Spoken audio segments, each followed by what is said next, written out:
Hello and welcome to today's video. Today we are here and we are back for the weekend show, episode number 2. That's right, we decided to do another one. Got my nose decides to run the time the video starts. That's good. That's real good. Alright, so where are we at as a channel?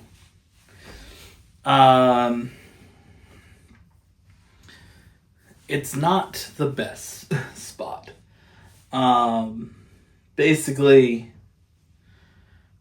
YouTube hasn't responded. At least the time I'm recording this on the 9th. And over here on my computer, I'll pull up the chat here. If you guys don't know the issue, essentially, the shorts aren't getting out. If we look at, like, the analytics, it is way down from where we were at previously with content.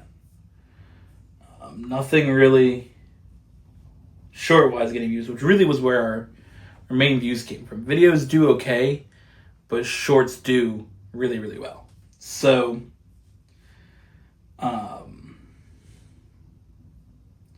shorts-wise, the last 28 days, we've got 2,000 views. Now, just to put that in perspective, lifetime for shorts on the channel, once it loads here, it's got to be close to over 1 million.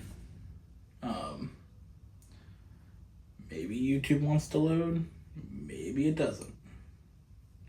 Yes, 1.4 million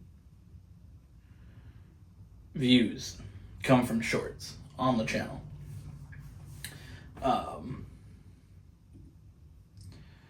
126,000 views come from videos, and 18,000 views come from live streams.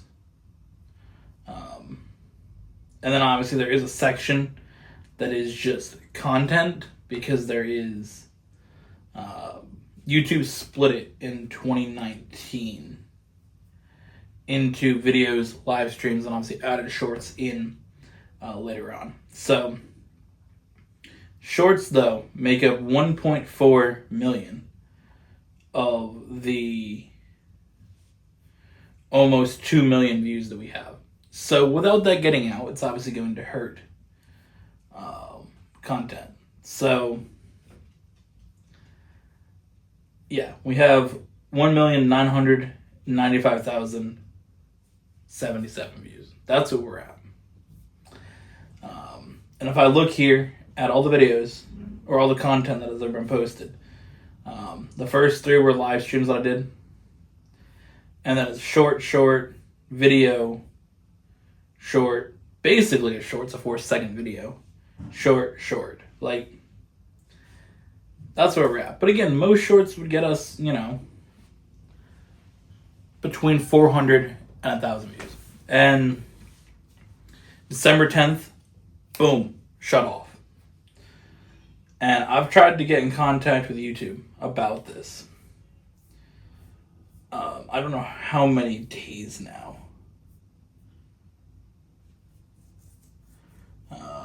I have no idea. Like, let me see here.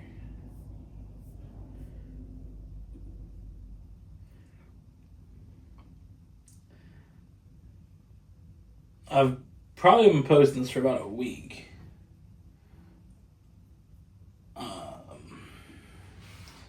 Let me see. If I look this part up on my X account, I will tell you. Because I posted pretty much a similar thing to YouTube every day. Yeah. I started on January 2nd. I posted to Team YouTube. At Team YouTube, I've noticed a significant decrease in views and shorts from 1,000 to 3,000 a day, which that was what we were getting collectively. Before December 11th, down to 100 a day every day since. The reason why I've changed some of my content or upload schedule, so I'm confused by the sudden drop.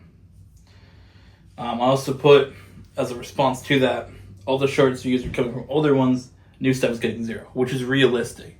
There is nothing that we've posted that's from, like, before 2023 that's getting views. So end of December, all the 2025, end of the year videos, the last few, nothing. Start 2026, nothing. Like, it's not even 2024. It's like original shorts that I put out. YouTube's response was, you can learn how YouTube's search and discovery system works and what you can do to help your vids reach more viewers, with a link. So basically from the 3rd, 4th, and then I didn't do it for a few days because I got a response. Then I came back the 7th, 8th, and 9th with this. So I'll read what I wrote on the 9th, my most recent post. I wrote, still waiting for a response. I'm going to once again ask, since I got a DM the other day, never received the email I was supposed to receive. And I tagged Team YouTube, and YouTube creators. For my first post, that's what I put initially. The first one, I've noticed a significant decrease. Views in shorts from 1,000 to 3,000 a day. Before December 11th, down to 100 every day since. Is there any reason why? I've changed nothing with my content or upload schedule, so I'm confused with sudden drop. And then that was again the first one, but I included it. And then I wrote, I was met with a link on how to understand YouTube search, which isn't helpful to the situation. Just curious if these issues are being addressed that are affecting me and many other channels as well. This is affecting people's livelihoods and passions. Using YouTube to upload and share content is amazing, and I've been doing it since I was 13, back in 2012. Going all in this year is my plan, and this sudden unexplained drop is problematic. Can we get an answer on how this issue should be corrected that's affecting so many of us? Please explain why my old content is being exclusively pushed out. Most views on shorts are from ones from 2 to 3 years ago, so this issue will be appreciated by me as well as all the other creators asking these questions. Unfortunately, the longer this goes on, the more long-term brand damage this does to me. Hopefully this will be resolved quickly and efficiently. And I've essentially posted that same thing to them a few times with zero response. I got a response to the one on January 4th, which says, we're going to ask for more info that's best shared over DM. Let's continue our conversation there to avoid confusion. I then commented back 2 days later, responded to the DM, still waiting for you all to reply 2 days later. So in the chat here, Team YouTube sent me a message January 5th at 9:30 in the morning. This issue is best resolved via email, so the next step, head to the website, which is send me a link to verify your contact details, including your channel ID, and the email address linked to that YouTube channel ID. After that, we'll reach out over email and work through all the additional steps as quickly as possible. So, at 1 o'clock on Monday, I wrote, all right, I got it all set. All it was clicking on a link that said, basically sign into your Google account. That verified it was you. You click, this is my channel, and that was it. So January 6th, January 7th, 8th, and 9th, I sent them a response. So just curious when I see this email. It's been over, however. So it's 24 hours, 48 hours, 3 days, and 4 days. And nothing. If I go to my email, I have nothing from YouTube. The only thing I have from YouTube is YouTube TV, YouTube creators reviewing my channel from December. My stats, YouTube TV, YouTube for NFL Sunday Ticket, YouTube saying my video is suitable, and YouTube saying NFL Sunday Ticket. Basically all this YouTube TV stuff. None of it is brand stuff or channel stuff. Google, obviously they own it. It's all pretty much Google Play from when I had an Android years ago and still have that email. We're still receiving those emails. And in spam, just in case it went to spam, nothing there either. So, nothing from YouTube in general on that after the first post. So, it's just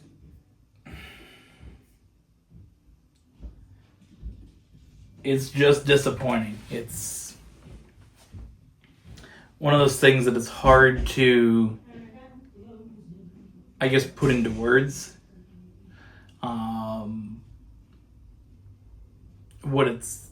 what I feel about it, because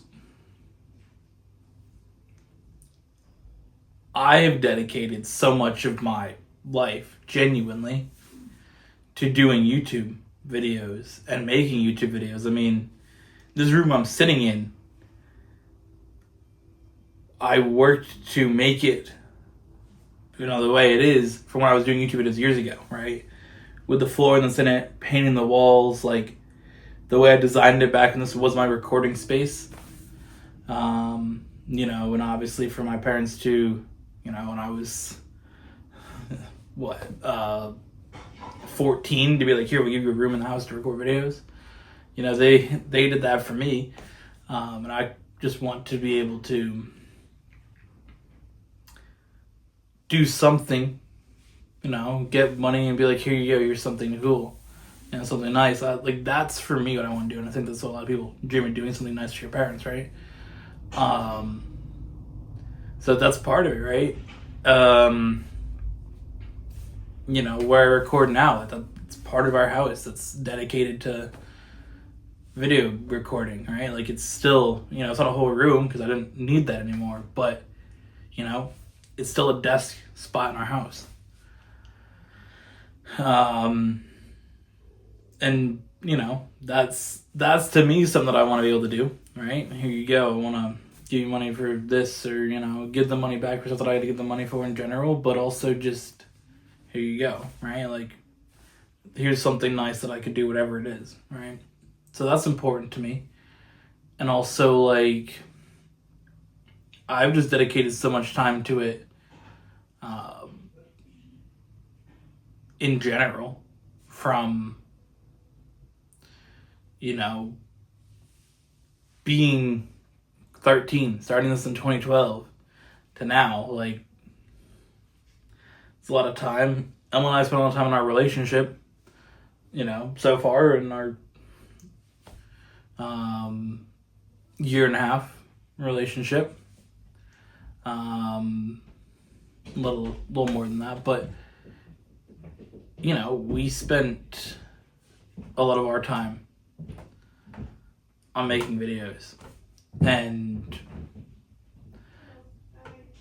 just dedicating so much of your time to that to be met with nothing.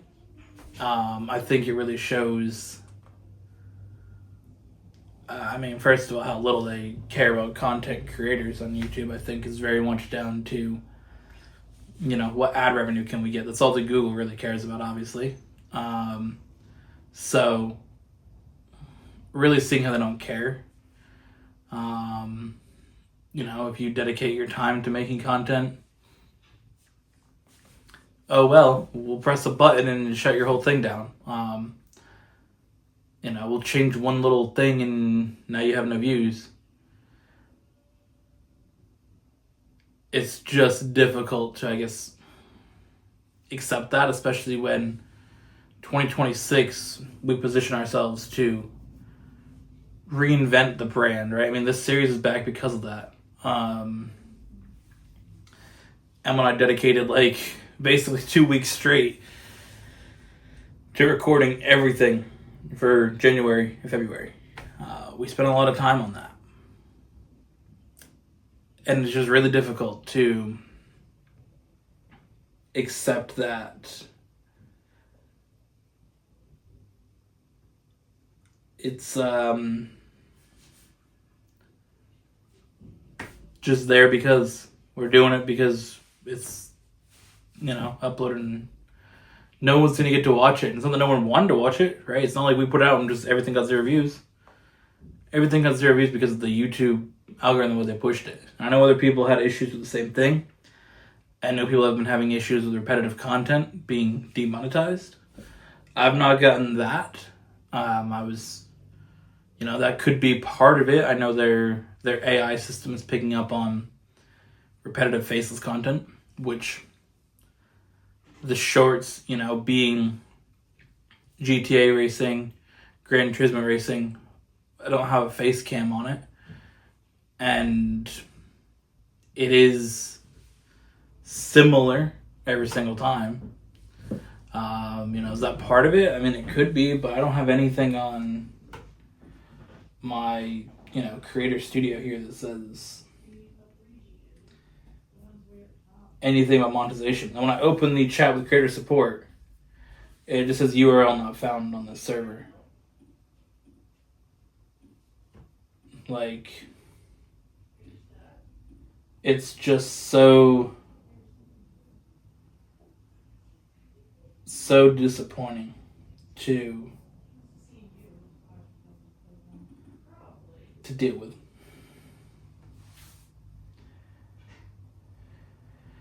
I don't know. Let's go to the next segment, though, where I'm cooking some quesadillas. Let's go to that right now. All right, so for this part of the weekend show, we had to bring you something unique and cool and exciting and fun and thrilling. Last week in the debut episode, Emma and I watched the original episode of the weekend show. And today, we're going to do a little bit of cooking here in the kitchen. Okay? So Emily here. I'm here. Doesn't do cooking. So I do. So what we're going to do is close this cabinet door, which I should have done before the video started. Emily's going to be over here cutting up some ham. That way she can participate. She's going to cut up some ham. So what we're going to do is we're going to make some quesadillas for y'all. You want to start cutting up the ham? Yeah. For us. Thank you. It's just distracting. The fact that we have two different types of salt? Yeah. No idea. Alright, so the first thing I'm going to do is get our trays lined with foil. So I'm going to end up making 5 tonight. So get our first tray here. Get that prepared. So what I'm doing is making 2 for Emily. She likes the quesadillas. It's good to have for a second one, maybe on tomorrow. And then I'm gonna have one myself, and I'm making one each for my parents. So that way they can have one each. My dad can have one.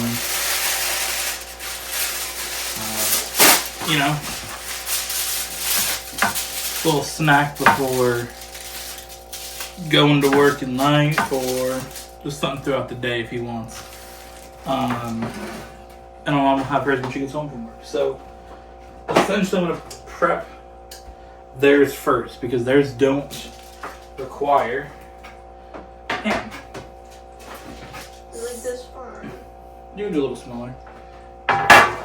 So I have everything else besides the cheese, which is the most important part.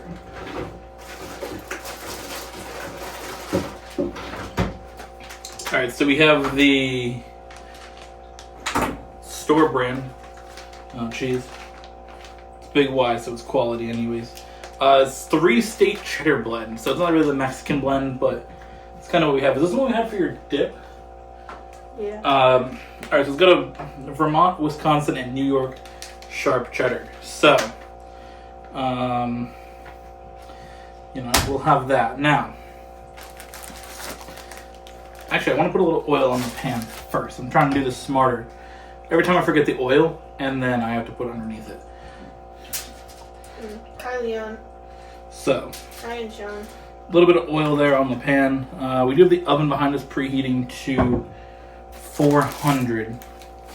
I'm going to end up putting these in for 10 minutes, flipping them out for 5 minutes. So, Watch out for your taxi there, guys. Step backward. we do have many cats over here interested in what we're doing, per usual. So we get a nice little bit there. Now, I'm just going to take the cheese, and honestly, just give a little bit there into each one. We're probably going to have to use this whole bag, so There's this one actually done. It's 100% done. My dad doesn't want any seasoning on his at all, so that's that. It will be fine the way it is. Goddamn rat. Fuck. Alright. A little more cheese there on this one. This will be my mom's. She can have tomorrow.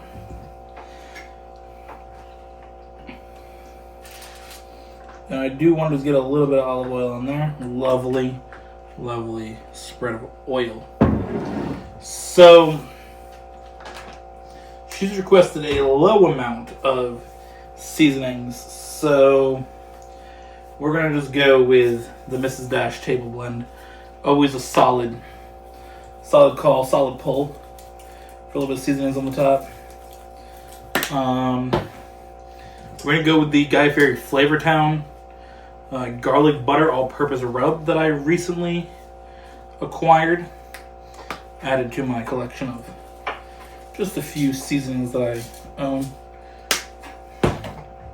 And finally, the Sanzor Total, the perfect seasoning. So, it really is the perfect seasoning. Kind of locks in for you. Gets you all the essentials that you want. I mean, this has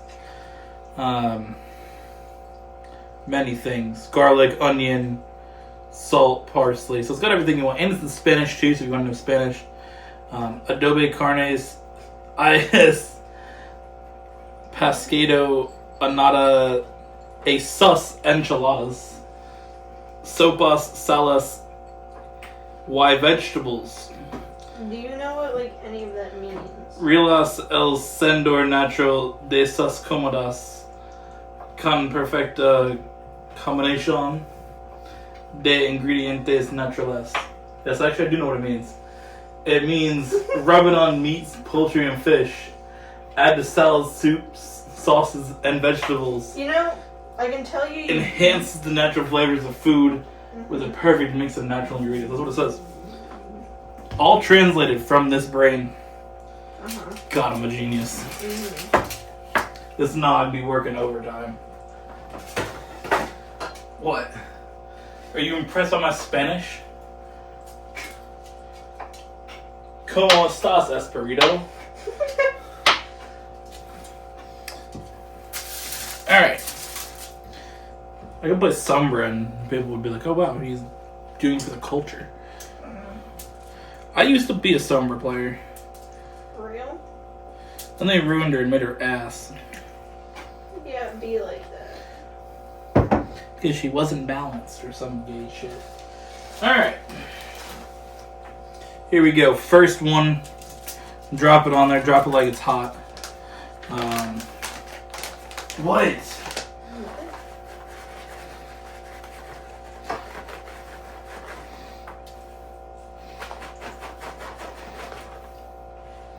Get a little bit of cheese in there. Just a little bit of cheese. A light load there. What? Your problem? No. Giving commentary in the back over there. All I said was give it a light load. You're over here giggling because I said load. Like, he said load.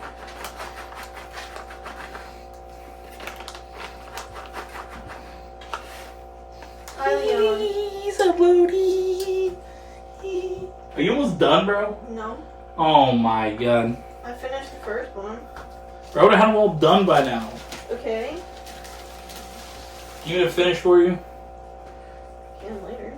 Hey, yo!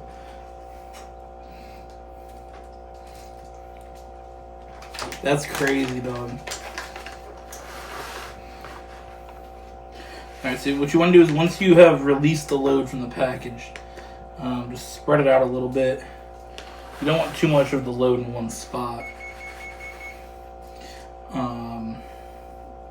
Essentially. What?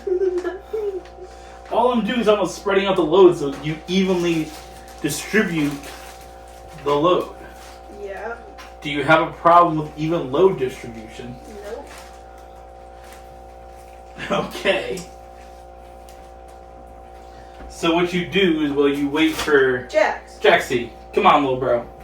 Well, you wait for your fiance, who's a woman and should be able to cook faster than you, to cook. What you want to do is reach into your vast cabinet of cheese. And what you're going to do is you're going to pull out your Cabot Creamery Vermont Sharp Shredded Cheddar Cheese Classic Cut. And you're going to feed it to the cats. Now listen here, the orange one, we call him the orange rat. Orange guy. Jaxie. No, you're supposed to run to the cheese dog. He definitely ain't running. The tuxedo one, he just chills. He likes ham. And only ham. Yeah, he likes ham. He's on only hams. Look him up, Inchon. Just stop. What? I didn't do anything. Alright, so Emily has completed her cutting. And now I'm going to take what she's cut and add it to the load of cheese that I placed down. The cheese load. And you just kind of want to spread your meat out. What? Why are you staring, dog? Not. All I'm saying is when there's the load and you spread your meat out. Like, I don't know why you're making faces at me. I don't know if it's like a sexual thing that turns you on. When I'm like, oh, let me spread the meat out. Like, do you want to see my meat? Like, bro, I don't know. Leo does. So what I'm doing is I take the meat here and just put it here. Now, normally that's like, you know, it's more of an Emily thing, taking the meat. But I'm going to take the meat from the tray here and spread it out. You know, just slightly, you want to press your meat down into it.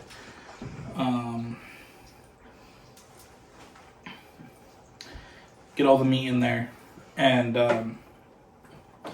yeah, so once I finish, what?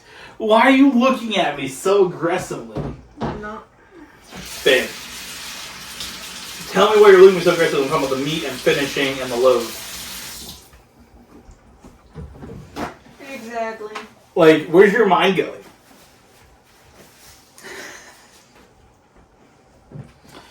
So I'm just going to take a little bit of this here. I'm going to give it like a second load. Like, not as strong as the first try, but like, what? Just enough so we can get a little creamy on the top. Why are you staring me down from behind the camera as I'm talking about putting a little extra on the second load? Like, I don't think it's that sexual of a thing. Hey, John, get your butt out of your...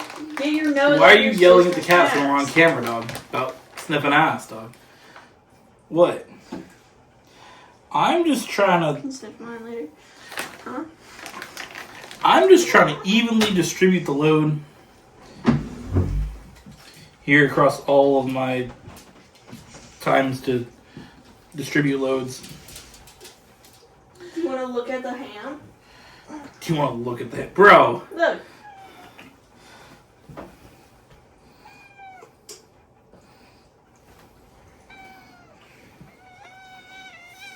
This is Inshon's take. Yo, why is he being so loud right now?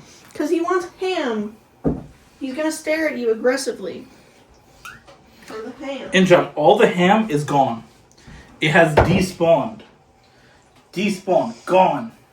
No more ham. Hamdito is over here as well, but... Alright. Hammed it. So the first thing I'm going to add to these are the ones that Ellen and I are going to consume. First thing I'm adding is pumpkin pie seasoning. It adds a little bit of a sweet flavor. It's a subtle little hint of pumpkin and pie. Reminds you of a warm pie by a fire. You know, you're just by a campfire. You know, huddled around the fire in the living room for warmth. You know, on Christmas Day. That's kind of what it reminds me of, right? You know, you get the crackling of the embers of the wood. And peppermint smells in the air. The house is filled with pumpkin pie. Tastes nice. Wait! Next is the garlic butter that we already had. What? No. Do you like my explanation? Yeah. This is why she likes me, guys. I just cook for her and say ridiculous shit. Again, the Mrs. Dash seasoning that we already used it for. Just apply it as you would like. You know, you have different ways. You can go as like, what? You can go as liberal as Wen or as conservative as me. It kind of depends on how much you want to distribute. You know, if you want more flavors, you know, apply it liberally. If you want to go like, you know, maybe you don't want your mouth to be exploded by 5 billion flavors, and you go a little more conservative in what you do. You never know.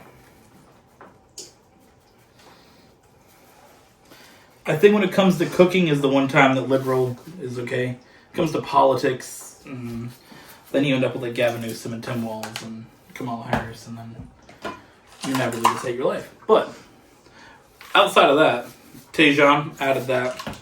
We have this Blues Hog seasoning, which has like one chunk left, but it's still out here living. So, you know, I'm just gonna keep putting it out, even though there are little chunks. You know, just avoid the chunkage if you need to. What? I didn't say anything. You're over there making faces every time as I just tell about stuff. This is the Black Magic. Think of the Lakers in the 80s.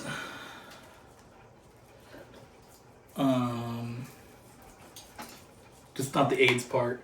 And then we have allspice that I had for making Swedish meatballs. So this one's new. Doesn't really want to open. Bro. There we go.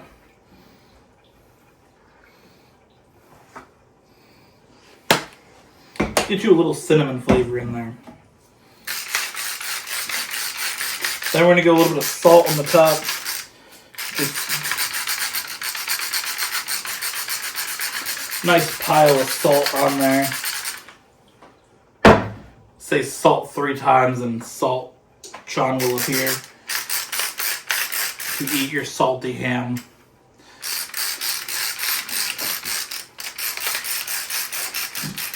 Salt, salt, salt, and he spawns. Alright, now that we have completed this, I want to go a little bit extra. Don't you rub it in? No, not always. I did last time, I'm not going to this time.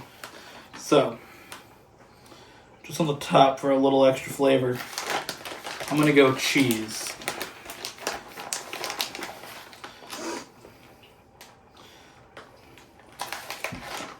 That means that I'm committed to not actually flipping it this time, which is fine.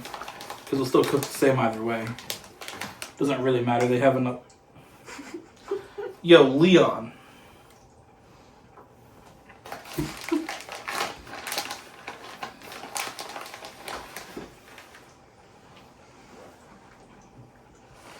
Alright. I'm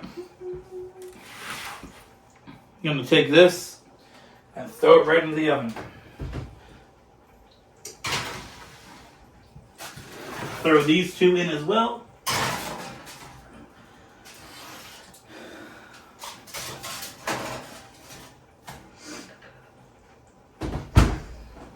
And there you go. Set it for 10 minutes and forget it for 10 minutes.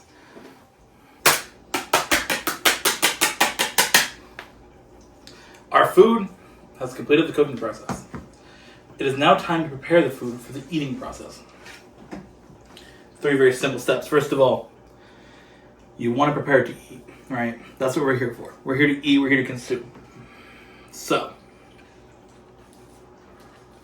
very gently move it over here. Okay, very gently. Be very kind with it. Don't get too aggressive.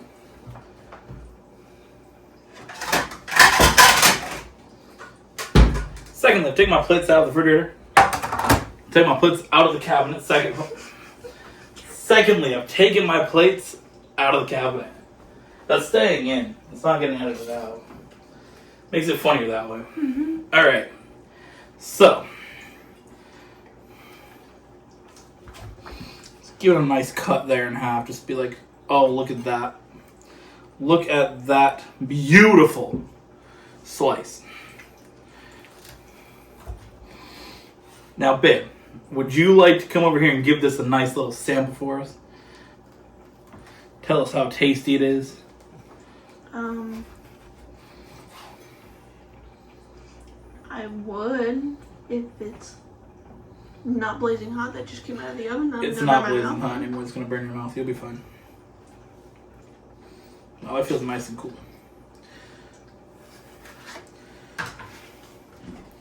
So. Here you go. I'll leave this piece right here for you. You can get a good little... You can nibble on the tip of it. Alright, so. What? I don't really want to anymore. Why? You hear what you said. What'd I say? You can nibble on the tip of it. You like to do that. What? Nothing. I've been there. I've witnessed it. Yeah, because it's fun. Yeah, look at that. She just gets right in there on the tip of it. You can put it on the plate now if you're done for now. What do you think of the food? It's good. I love it. I need to eat. Rate it out of 10. 10. Look at that. Cooking genius. What?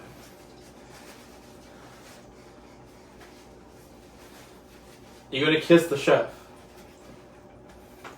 I've been attacked. You gotta kiss me again. Not like pulling me in. With my t-shirt. Hey, yo, we're on camera. This is a family program. Yeah. Anything but. This channel is a family channel. Considering when we upload anything, the rated for kids is always no. Yeah, because that's how you get more money. Oh. If you click "Is this for kids?" you're gonna get like $2. Mm-hmm. But also, fuck. This is not for children. Because I just said fuck. I try not to as much as I do like Pokemon. If I do like Pokemon or like Mario Kart, I try not to be like, fuck, this game's trash, bro. I'll just be like... Mario honestly got me good. I'm out here trying to keep Mario, like, you know, PG if children watch it, and you're just like, fuck this game. Fuck these bitches. Yeah, basically. Diabolical work, babe. You could be Wen who just censors himself now. Like a weird TikTok child. Oh gosh. Yeah, basically. Oh Lord. Alright. Those are both Emily's, and I got mine here ready to plate it up. And eat it up, basically. Of course, I'll get you guys a sample. You guys want to see me eat, right? What? Nothing.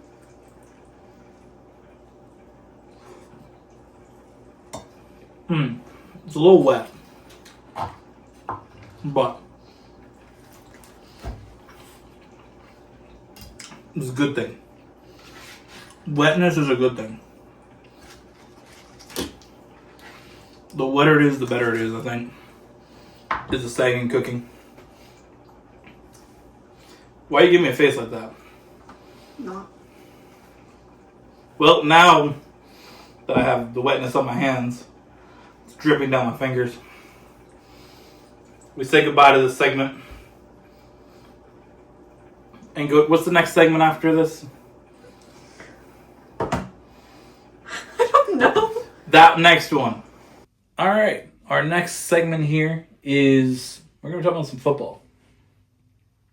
we're going to talk about the NFL playoffs. Now, last week we kind of predicted results. This week I'm also going to predict the results. What I think is going to happen in those. So, the first thing, though, is I'm going to discuss the games that are going to take place on Saturday, which would be obviously before this video goes out. I'm going to have the post of all my predictions go out on Saturday as well before the games. So, if you've seen that on X, it will already have been out. But I wanted to discuss all the games and kind of just give my opinion on them. We have like a sheet written out where I make predictions, my parents make predictions, Ellie makes predictions on who's going to win the games. Done it for football for years. So we always had that for the playoffs. So I kind of want to discuss my picks and my reasonings for the Saturday games in this video, even though obviously it's going to have already happened by the time that this video gets uploaded. But first up, we have the Rams and Panthers. That game is taking place in Carolina.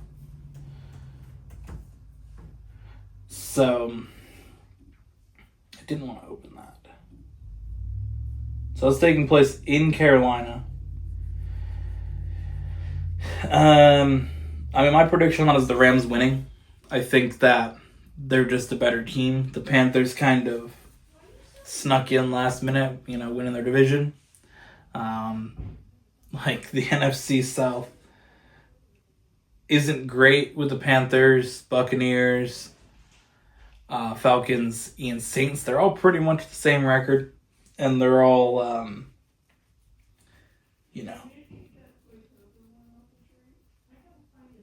not the best, right? They're not the best. The Rams are a pretty good team. I could see them going in and beating the Panthers, honestly, pretty significantly. The Panthers, they'll probably get 15 points, but the Panthers are one of the teams that I feel is probably the weakest in all the playoffs. So them going and losing is not something that I think is going to surprise many people as a prediction. If they go and win, I think that we're going to be shocked. Next is the game that's only on Prime. There's a Prime playoff game, which is interesting. Packers and Bears, I believe. I picked the Bears. I did. So I picked the Bears.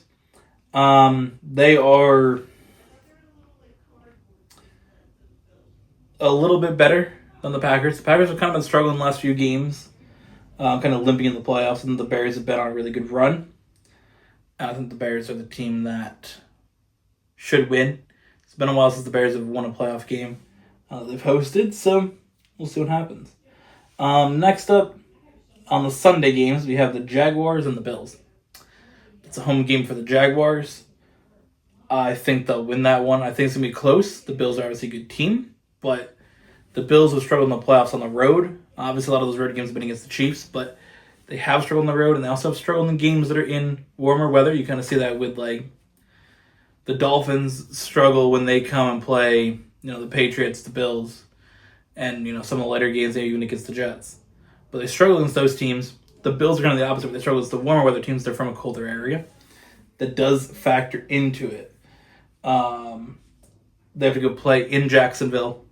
So I think that the Jaguars, with all that on their side, are going to win. Next up, we have the Eagles and the 49ers. I predicted the 49ers. The Eagles have been the Eagles. They're good, but the 49ers are also very good. So that's again a toss-up. That's one I really had to think about. Gut feeling on that is 49ers. Now, the next one is the Chargers and the Patriots. First, I'm going to say this. I've never once in my life picked the Patriots to win a playoff football game, so I'm never going to. But this one is genuine. The Chargers are the better team. They have the better players. They have the better quarterback. They have everything better than the Patriots. The Patriots have home field from, getting so many wins. But again, the Patriots' main talking point this year about them has been their schedule. They beat one team over 500. One team. The whole time. That was when they beat the Bills. It's the only team that made the playoffs that the Patriots have beat. You know, they beat the Browns, they beat the Jets, they beat the Dolphins, they beat the Giants, they beat whoever is in the top 10 in the draft picks. They even lost to the Raiders. So, the Patriots, I think, are overhyped. The media likes to get on the Patriots hype. I know they especially did, you know, in the Tom Brady times, the Tom Brady eras. Oh my God, they're the greatest team ever. People are trying to put Drake May in the same category. He's not that guy. I don't think that you're going to see the Patriots dominate in the future. I don't think they have the coach that's the guy. I think Mike Vrabel is a good coach. But what happened in Tennessee? You know, he had a few good years and kind of fell off. So I think that future Patriots probably have, you know, 8-9 win seasons, but I don't think they're going to be winning 13 games like this year. And I think when they have to play a real playoff opponent, they're going to be one and done. So that's my prediction. Lastly, the Monday night game, the Texans against the Steelers. That one is a home game for the Steelers. I know they're kind of in a similar spot that the Panthers are. They kind of limped in the playoffs by winning the last game. You know, kind of barely made it in. Whoever won the division was going to kind of win that spot, you know, between them and the Ravens. Panthers, again, had the same thing between them and Tampa Bay, who was going to have, you know, the better strength of schedule between the Saints and the Falcons game. That's how the Panthers got in. So the Steelers, I know they just showed up, but you can't bet against Aaron Rodgers. Do not bet against Perk Rodgers. Don't bet against that man. You never know what he'll do. He could get dangerous in the playoffs.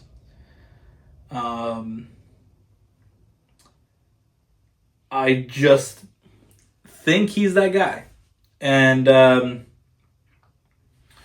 think we'll see something big from Aaron Rodgers against the Texans. So that is my prediction. Let me know what you think about these predictions. And yeah, that's pretty much that. Let's go now to our next segment, which is going to be a good one. I can feel it. I can feel we're going to have a good segment for you guys. And we are. It's Em and I together ranking every Pokemon starter. So let's jump into that and see what we rank every Pokemon starter. Alright, this week in our Discussing Exciting Things segment. How you doing? I'm good. How you doing? Today we're going to talk about Pokemon starters. Our ranking of them. Why don't you tell us yours first? You have it written down nicely in front of you. The only requirement that I made for this list was your top 10. Had to be one from each region, plus an extra that you liked. And we're also including Pikachu and Eevee based on the games that they're in, though. So it's not Eevee's at 10 evolutions and Pikachu evolving into Raichu and having a Mega Evolution and Alolan Raichu, all that stuff. It's purely just basically Pikachu from Yellow and Let's Go Pikachu and Eevee from Let's Go Eevee. So, start us off with what you got. I have Chikorita, Mudkip, Turtwig, Froakie, Rowlet, Squirtle, Grookey, Oshawott, Sprigatito, Cyndaquil, Pikachu, Bulbasaur, Chimchar, Snivy, Popplio, Sobble, Charmander, Totodile, Trico, Piplup, Fennekin, Quaxly, Litten, Torchic, Tepig, Scorbunny, Fuecoco, Eevee, and Chespin. This Chespin's a little fucking bitch. You know, What? Quax is higher up on that list than I thought. I think you're getting a little little more enjoyment for Quaxley. But I despise all of these. I'm just saying, you're getting more friendship with Quaxley. If we were talking just not stupid full evolution, Litten would be higher up, but Lan's a little weird. That's the other thing that we got to keep in mind, is that this does include the starters' evolutions. So it's basically the whole line and not just... Yeah, Incineroar is just some cringe. No, I think you're right. Litten's cool. Like this and goes... Wah, wah, wah, wah. Incineroar, though, was whack as hell. It's kind of the same for Fuecoco. Fuecoco's cool, but Skeldrish is super whack. That's why he's down more. Anything stand out to me from your list that I think is kind of surprising? Again, Quaxley being that high up, I was definitely surprised by. I know you're getting more friendship with Quaxley, as we picked him on our Pokemon Violet. Yeah. You picked him. We picked Quaxley in that. You got Quaxley figures over there, Bria? I got 2 in a damn row. So stupid. Mystery thing, she keeps getting Quaxley. Look at that. In her stuffed Pokemon, she put Quaxley towards the top in the wall. That's crazy. Right there, front and center. She always finds them in Pokemon Go, so... They hatch out of my stupid adventure eggs. Yeah, because you're friends with Quaxley. I'm gonna change your X bio for you. It's gonna say friend of Quaxley. No. Yeah. No. I'll update it for you. No.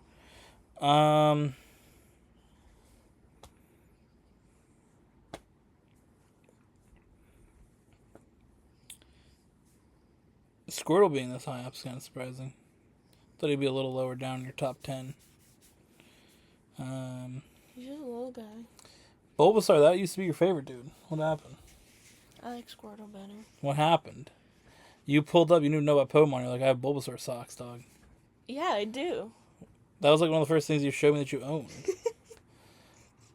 And now you don't even like, bro? Bruh. That's crazy. Alright. It's a good list. For me, we have Sobble. Obviously, if it's not Sobble, who would it be? Sprigatito, Cyndaquil. My guy Cyndaquil. It's been my guy since 2010. Turtwig, Chimchar, Trico, the first Pokemon I ever picked when I played Pokemon Sapphire. Froakie, Rowlet, Snivy, and Charmander. That's my top 10. Then we have Piplup, Chikorita, Poplio, Oshawott, Fennekin. Big movement for Fennekin since playing Legends ZA. Fennekin was way down towards the bottom. Big movement for bro. Also, Fennekin's the only starter that I picked my first playthrough of a game. New region that isn't in the top 10 list. Wasn't that the one you didn't like when you first picked it? I picked it because I thought it was cool, but then I didn't really like using it in X and Y back when the games first came out. And I didn't really like to use it until the Mega Evolution came out in ZA. This Mega Evolution is cool. Mega Delphox is awesome. So that kind of makes Delphox cooler to me now. And using Delphox through the playthrough of ZA. Because, the Mega wasn't there for a while, so I pretty much just used... yeah. I pretty much just used regular Delphox, so...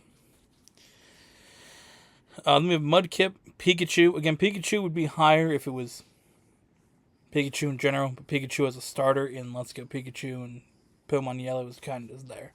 Pikachu as a character, that was awesome. Grookey, Squirtle, Bulbasaur, Quaxley, Torchic, Totodile, Litten, Scorbunny, Fuecoco, Tepig, Eevee, and Chespin. We pretty much have the bottom ones are pretty much the same. I have Torchic just a little bit higher than you do, but the last few, I had Torchic on my shirt yesterday. Real. Torchic's okay. See, again, it's the only starter that I don't like is Chespin. Purely the first form. I don't like Chespin. But the further ones down when they evolve, like Scorbunny. Scorbunny's kind of mid in general, but Scorbunny when it evolves, Fuecoco when it evolves, Tepig when it evolves, Litten when it evolves, Torchic, Totodile, all those when they evolve are not as cool. So, Yours actually having Piplup that low is kind of interesting. It's because I forgot about him. Real. And I can't just add him somewhere up without rewriting my entire paper, so I just opted to put him down there because otherwise I'd sit here for another 5 minutes and write them all again. And then I'd be tweaking because I'm ready to start because Yeah. I prepared like a week ago when I announced this, and you said, "Yeah, I'm ready," and then you changed your mind that you weren't ready. Oh man! All right, so that's our Pokemon. Just little guys. Next segment we go to, it's Emma talking about an instrument. What you got for us this week? Trombone. All right, trombone time. Back to my mystery segment. It's not really a mystery. We're talking about another instrument today. Probably my second favorite instrument I learned how to play. And, it's the trombone. The trombone, the best thing in the fucking world. My favorite thing to do. Wah. Like, the only difficult thing is finding out where your slide goes for different positions, obviously. That's a little bit of a bitch to learn. But we're going to talk about the trombone. So, obviously, you have the main body of it, which is the bell. And then you have the slide, which is obviously this part. Then you have the tuning. You have the tuning slide up here. In case it's not in tune, you can adjust that to be more accurate instead of like trying to adjust your mouth to it. You have the slide lock ring up there that actually holds the slide into the bell of the trombone part itself. You have the mouthpiece, which is self-explanatory. You just blow into it, obviously. But then you have the second slide brace, so you don't lose anything. Because if you lose that part, you're cooked, bro. And it holds it in. It's like a little lock. It locks the actual slide part together. Stuck. So, and then, which is literally the outer slide, which is how you change the notes and change what position you're in. And then you have your water key, which just gets rid of the, like, saliva and condensation you build up in the actual, like, slide part of the trombone. So you have to, like, blow it all out because otherwise it'll get gross. I've done it. I used to blow mine into a tissue box, an empty one, because I didn't know where else to put it when I would, like, be practicing in my room. But genuinely, this is one of my favorite instruments to play. I've had, obviously, not as much experience on a trombone as, like, my violin, but it is one of the best and, like, super fun instrument to play. It's not the easiest to learn how to, like, actually blow through the mouthpiece with your mouth, because you have to do it in a certain way. I just managed to do it somehow.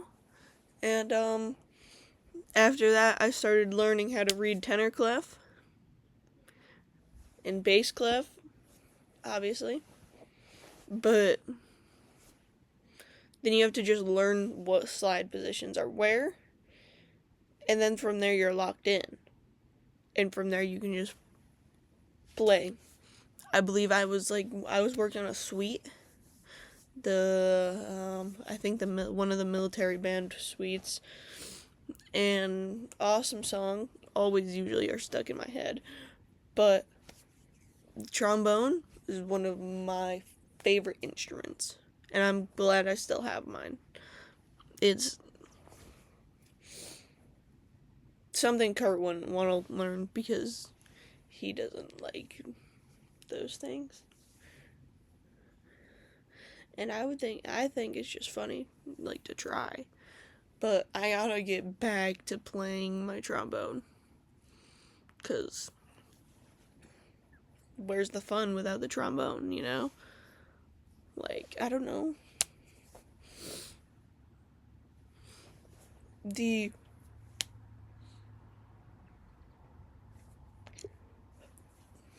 I guess my part's not gonna be as long this week.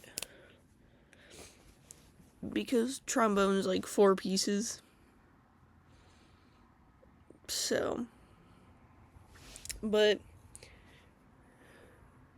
that's my part, my take. And we're on to the next one. Right. This is the ending of this episode. It's been a fantastic episode. It's been wacky and wild. You had me crashing out about YouTube not responding to me on X. Could hear it through the wall. We had cooking quesadillas. That was good. Roasting the Patriots, bum-ass schedule, and how they're going to get bodied by the Chargers. Heard that through the wall, too. Our discussion of Pokemon starters. You tromboning. And now this. This week for content coming up, we have some bangers. Talking certified banger.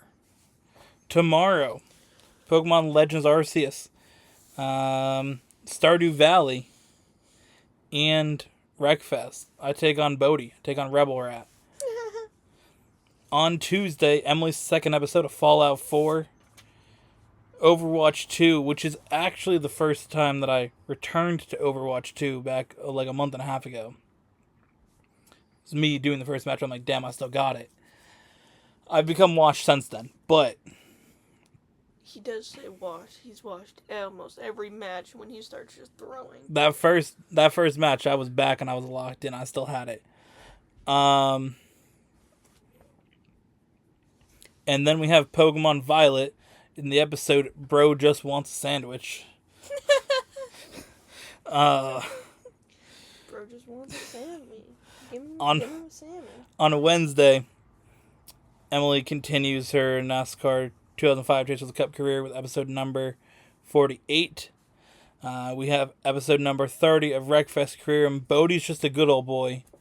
Where I'm driving the basically the Dukes of Hazzard car, and Bodhi's meowing in the background. And we also have Fallout 76, where we continue the titling of Take Me Home Country Roads with the title Take Me Home Country Roads. And then on Thursday, Super Mario Odyssey episode number 20. Overwatch 2 competitive episode number 2. That's where Emily finds out Arisa's the character she wants to play. So, there you go. That is there. The episode Emily's found her main. And then we finish up that day with Lego Fortnite. And then on Friday, Emily's iRacing Experience episode number 2. And then we also have Gran Turismo 7 Racing Champions episode number 3. And Race Plus number 281. We'll see if you can make a comeback in some of those. Obviously last week, or this week's videos of that, you didn't really have the best time in the Race Plus, not winning a race. And Gran Turismo, you didn't win a race. So Gran Turismo, you're falling behind in points a little bit. Your championship defense, you got to go out and have a good episode. You're definitely scamming me. Next Saturday, the GTA Tour episode number 2. Cars under $150,000 in GTA, which is not many. So, see what we can do with that. Emily continues Pokemon Let's Go Pikachu, and of course, Generational Run, the podcast. And next Sunday, Farming Simulator episode number 2 for the monthly miniseries of January, where we decide to plant potatoes. But is it the right season for potatoes? Probably not. And then NASCAR 25 Career Mode, episode 17. And lastly, we end off next week, right where we are now, with the weekend show. That's episode number 3, obviously, because it's episode number 2. So we'll see you guys the next week for all that exciting content. Again, make sure you check it all out. Watch the shorts as they show up, because we're not getting views on them right now, so watch them if you see them. And we'll be back next week. Or tomorrow for more videos. Next week for more. Every day we're doing videos.